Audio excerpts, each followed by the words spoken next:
Henry Morehouse took his people on a guided tour of the Scriptures, showing that how in every age God loved those who had sinned.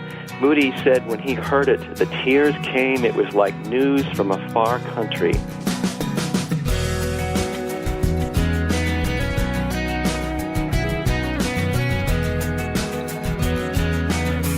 We're going to talk about D.L. Moody today on First Person. However, since Mr. Moody isn't available, we have the next best thing, biographer Kevin Belmonte. Welcome to today's program. I'm Wayne Shepherd. First Person is a weekly conversation. I'm glad you could join us today. You'll learn much more about this program online at firstpersoninterview.com. There on our website, you'll find not only today's program to listen to at your convenience, but also an audio archive of past interviews as well as the upcoming schedule. Check it out at firstpersoninterview.com. And then to leave a comment, visit our Facebook page, facebook.com/firstpersoninterview. With us today is Kevin Belmonte, the author of numerous books and biographies, including bios of William Wilberforce, G.K. Chesterton. But we're focusing on the great 19th century evangelist Moody, who was a gifted man in so many ways, a real world changer. I began by asking Kevin why he chose Moody to write about. Well, for me, the journey really began with a book that I wrote for my British publisher about Billy Graham. That was a few years back. And it was really a travel guide to following Billy Graham's life and story that my British publisher, Day One, wanted me to do. But in the midst of researching Dr. Graham's life, I discovered that he had a deep admiration and respect for D.L. Moody. And indeed, when I looked out at Wheaton College's collection of Billy Graham archives, they had his life blocked out pretty much for every day of his life, say from 1950 on forwards. And when I had a look at those early years, I discovered that I think it was in April 1950, Billy Graham had made a special point of going to Northfield, which is Mr. Moody's birthplace and hometown, and visiting his graveside and having a special time of prayer. And I was very moved to find that out and to discover that Dr. Graham wanted to make it a special point to go there. It was almost as though, metaphorically speaking, there was a passing of the mantle, because so many of the features and facets of D.L. Moody's life became things that made Dr. Graham's ministry remarkable and continue to this day, going to places where people who were unchurched wouldn't normally have the opportunity to hear the gospel, being very innovative, being unconventional, going anywhere really where there was an opportunity. Those kinds of things seem to resonate very powerful from Moody's life with Dr. Graham, so I thought that was a wonderful subject to revisit at some point in the future. It's interesting you mentioned that. Having just finished your book on Moody yesterday, I commented to my wife last night, we've never been to Northfield, and I would love to go see Moody's grave sometime. So I think we're going to put that on our simple bucket list, so to speak, and do that. But that's interesting to hear. I told you in an email as we prepared for this conversation that when I finished your book, I felt like I had lost a friend. I felt like I'd gotten to know D.L. Moody. Now, we all know about the life of Moody, and yet I don't think we know enough about the life of Moody, and you filled in so many of the blanks, and I really appreciate that.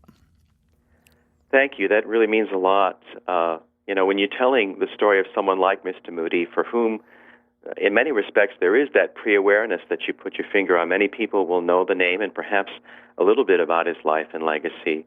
But the journey of discovery that I embarked on was so much more than I ever thought to find. And I thought if I'm going to help reintroduce Mr. Moody, as it were, to a more modern audience, the best thing I could do was to try and craft a narrative biography. And we think of so many fine biographers who do that today. The benchmark for me is David McCullough, yes, with books like John Adams. He's really set the bar. He's established a model for telling the stories of great men and women from the past. So that was very much in my mind as I thought about telling Mr. Moody's story. Yeah. Well, it goes beyond the facts, Kevin, and you know this well. I mean, you spent I don't know how long preparing this book, but it goes beyond the facts to capture a lot of almost the emotion. As an example of that, we all know of the early life of D.L. Moody and how his mother was widowed at an early age with all the children, but you capture the emotion of all that, and then at the end of the book, it comes full circle back to that as he buys. Tell me briefly the story about the mortgage holder coming to the farm and demanding money from the widow, and then at the end of Moody's life, what happened? Yeah, no, it's an amazing, incredibly dramatic and moving chapter in his life, Moody lost his father when he was 4 years old. There were 7 children at that time. His mother, as it turned out, was far along in her pregnancy with twins. So not too long after his father died, very tragically at the age of 41, Betsy Moody gave birth to twins, so there were now 9 mouths to feed and provide for. That was an incredibly difficult and challenging time. When her husband died, there were outstanding debts. The creditors came en masse, and one of them was a gentleman named Purple. Quite an amazing surname, but very sounds a bit like Scrooge. Yeah. Someone you can almost picture the cruelty. But this man really was. He was one of those people that had so little of the milk of human kindness within him, and he demanded as much as he could possibly get. And they took everything, right down to the kindling wood for their fires. The only thing that they were able to save, they hid a calf in the woods so that they could have some milk. And they hid, Moody's father was a stonemason, they hid his tools away in one of the garrets of the attic so that perhaps one of the sons, when they were old enough, could follow the mason's trade. But they lost everything else. And this gentleman, Moody's mom, was still in bed, recovering from her giving birth, and this guy literally burst into the bedroom demanding money. And she did the only thing that you could really do, which is, I'll get it as soon as I can. Please, have some mercy on us. And he would have none of it. And just incredibly cruel thing to think about. A single mom with 9 kids. I mean, we put ourselves in that position. What would we do? Well, the man, had some curses and left, and when he did, he got into the carriage, and he hit the horses with the whip so hard that the harness broke, and he was pitched headlong. And the comment by the neighbors who were outraged over his behavior was it was a pity he didn't break his neck. But suffice it to say, to fast forward a little bit through Moody's story as a young man, very much hand to mouth. That the kids left home as soon as they were old enough to begin doing work for extended periods of time to be able to bring in what money they could. Thankfully, a local pastor, Oliver Everett, I believe he was his name, was able to come alongside the family and just be, a real beacon of hope there in a very difficult time.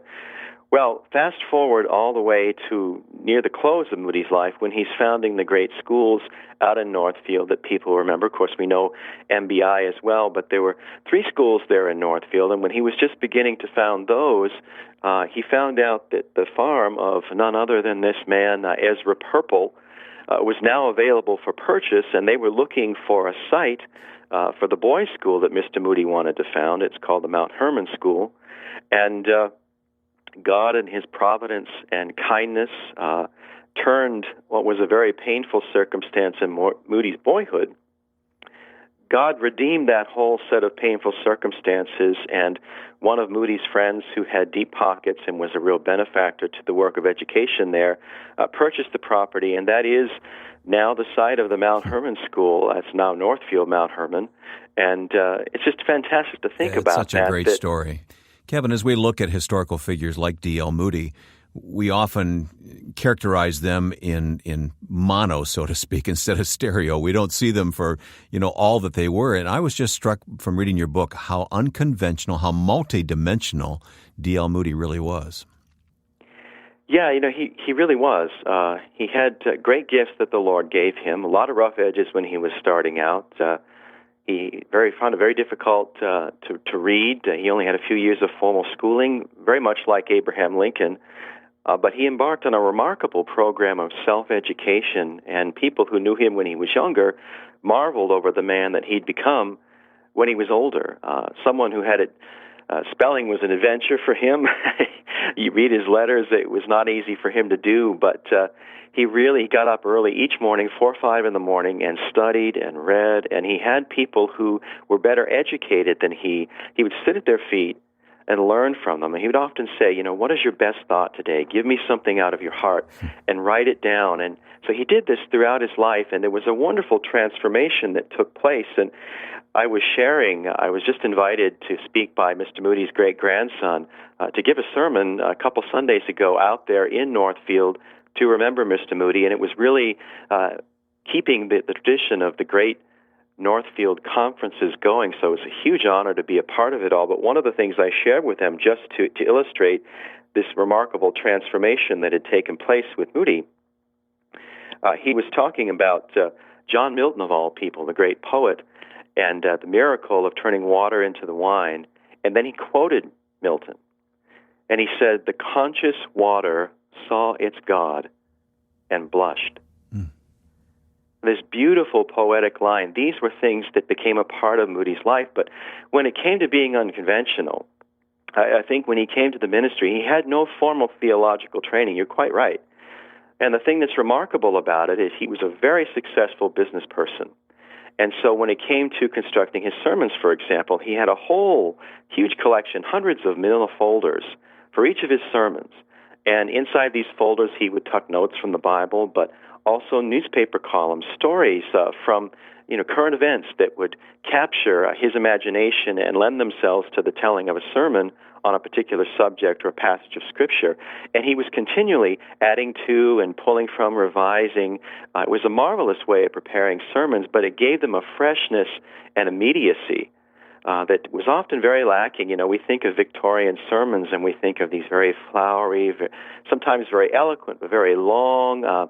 For people who were unchurched, it must have been a difficult thing, as Moody discovered when he was younger and began going to church, to try and enter into that whole experience. But Moody, everyone who wrote about his sermons said that there was a freshness and immediacy. It was like someone coming alongside you and having a conversation with you, and they marveled at the way that he could take sometimes difficult subjects, and as Billy Graham so often said, put the cookies on the lower shelf, help people understand things for the first time, give them a welcome to the things of faith that they found really captivating. And when Moody would give his sermons, one of the things that was remarkable is he was always very sensitive, very attuned to the atmosphere there in the room. So if he needed to change things up, if he felt as though he wanted to ask Ira Sankey to lead people in more singing, he would do that. I think one of the nicest examples that I have concerns a baby who once cried during one of the services, and there's a quick story here. I'll share it if I may. He was preaching, and all of a sudden a baby started to cry, and people were throwing cruel looks, oh, you need to take that baby out of the room.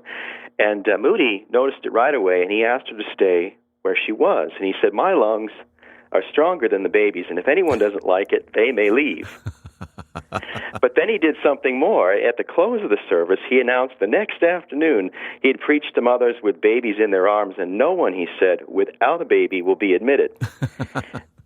And the gentleman who wrote about this, J. Wilbur Chapman, said, "The scene touched the great preacher's heart, and his words touched the hearts of all the mothers." And Mr. Moody said afterward with a wink, "A good many of the women must have borrowed babies for the occasion." So that's the kind of person he was. More stories about D.L. Moody coming up from his biographer, Kevin Belmonte, next on First Person. I'm Ed Cannon, president of the Far East Broadcasting Company. We've produced a number of storytelling videos of God at work in the lives of FEBC listeners living in difficult circumstances. To see these videos and to be encouraged in God's Word, please visit firstpersoninterview.com and sign up for our 30-day online devotional. It's easy and there's no obligation. You will love seeing and hearing stories of people's lives being saved through the gospel message. Go to firstpersoninterview.com.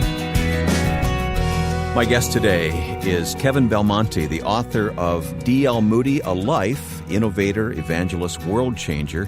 Kevin, of course, has written many other books as well, including Wilberforce. And Kevin, let me talk about that for just a moment. That's another inspiring story, a historical character who has much to teach us today. Yeah, absolutely. It was a tremendous experience. And indeed, we just had Lady Davson. We call her Kate, but she's Lady Davson. She was just here to stay with us here in Maine for a week, and we had a wonderful time. So Mr. Wilberforce is not only a friend from history, as it were, but God has blessed and opened a door of friendship with his family. But really was remarkable for me personally, because my book was in manuscript, and I'd written to a dear friend and mentor for my wife Kelly and me, Dr. Oz Guinness, and asked for a blurb. And Oz was kind enough to do that, but unbeknownst to me, he sent the manuscript along The book had not appeared in print just yet. Sent the manuscript along to Philip Anschutz, who is the owner of Walden Media and all the wonderful film companies that have done the Narnia films. And that was my way into a 6-year journey on working on the film as the lead script and historical consultant. And the invitation came from none other than Mr. Anschutz himself. And I got this marvelous letter. I had no idea what was going on behind the scenes. Got this marvelous letter saying, I've read your book. It's a fine book. I think we could get a very special story here. Would you like to join a film project? So I called Os Guinness, wondering what in the world was going on, and he just started to laugh, and then I found out the whole story I've just shared with you. So it's something I'm deeply grateful for, as I am for the book's second life, because after the film, for the last 6 years, it's been taught as part of a course on character formation and leadership at Harvard's Kennedy School of Government, and they screen the film on the evening when they come prepared to discuss the book. So tremendous opportunity. That is fantastic. I did not know that last fact that you mentioned. That's really interesting, and it goes to prove how contemporary Wilberforce is for our day in the public policy arena. Kevin, there's so much about Moody I'd love to talk to you about. I wish we had a couple of hours here, but I was struck by how he, like all of us, would at first write off a person like he did Henry Morehouse. He kind of dismissed Morehouse.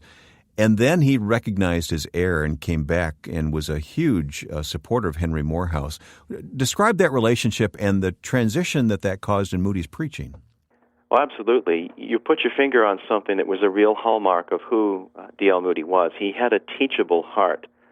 Like all of us, he could make mistakes, errors in judgment, things that he later wished he might have said differently. And his snap judgment, as it were, of this former pickpocket, Henry Morehouse, whom he met in his first trip to England in 1867. Moody was rather cold in his treatment initially. He would hardly give him the time of day, would he? Absolutely. I mean, he basically said, well, if you're ever in America, come over and see me sometime. And he thought that was the end of it.